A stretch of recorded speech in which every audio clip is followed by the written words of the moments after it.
तर नमस्कार शेतकरी मित्रांनो, मी मयूर पेठे. तर आज आलो मी आपल्या शेतामध्ये पराठीच्या पहिला फवारणी करायला. तर बघू शकता मित्रांनो, आपल्या पराठीवर हा असा नॉर्मलचा चुड्डा आलेला आहे आणि यावर आपण आपली एक नॉर्मलची अशी फवारणी करणार आहोत, जे की तुम्हाला आता मी सांगतो. तर शेतकरी मित्रांनो, आपण हे नॉर्मलची दवाई आणलेली आहे, मोनोक्रोटोफॉस कोरोमंडल इंटरनॅशनल लिमिटेड म्हणजेच पॅरिफॉस. तर हे इन्सेक्टिसाईड दवाई आहे. याच्यामध्ये आपण पराठीवर याची फवारणी करणार आहोत. जस्ट शेतकरी मित्रांनो, याचा जो डोस आहे हा 40 ml ठरवलेला आहे, पण आपण जास्त प्रमाणामध्ये न घेता आपण 30 ml घेतलेला आहे, कारण की जस्ट पराठीची कंडिशन आहे, नॉर्मल आहे, लहान आहे, म्हणून 30 ml मध्ये पण हे रिझल्ट मिळतो आपल्याला.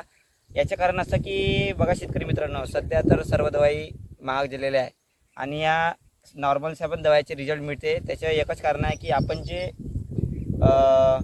दवाईचं मिश्रण करतो ते आपण चुकीच्या पद्धतीने करतो. जर आपण या बाल्टीमध्ये जर पूर्णपणे मिक्स केलं तर ते योग्य पद्धतीने आपल्या झाडाला मिळतो आणि खूप छान असा रिझल्ट मिळतो. तर सर्व शेतकऱ्यांना सांगतो की मी डायरेक्ट पंपामध्ये न टाकता आपण थोडंसा 2 सेकंद आपल्या बाल्टीमध्ये टाकून चांगल्या प्रकारे आपण मिक्स करून ते पराठीवर फवारणी करावी, असं माझं म्हणणं आहे. त्यानंतर आपल्याला खूप छान असा रिझल्ट मिळतो. आणि दुसरी गोष्ट म्हणजे आपण याच्यामध्ये साप पावडर ॲड करत आहोत. साप पावडर यासाठी की काही दिवसा अगोदर खूप सतत पाणी चारत असल्यामुळे म्हणजे कंटिन्यूमध्ये आपल्या पराठीवर थोडंसं पिवळसट आणि थोडंसं असं बुरशीचं प्रमाण दिसत होतं.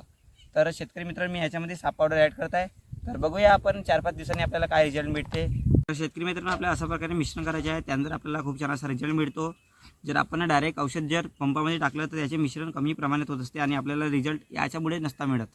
तर असं मिश्रण करून जर तुम्ही पंपामध्ये टाकाल तर तुम्हाला मी यकीन सांगतो 100% कोणती पण औषध सस्ती राहो की महाग राहो, खूपच छान असा रिझल्ट मिळेल. जर शेतकरी मित्रांनो, जर आपण हे औषध जर डायरेक्ट पंपामध्ये टाकले असते तर आपल्याला असं हे मिश्रण बघायला मिळालं नसतं.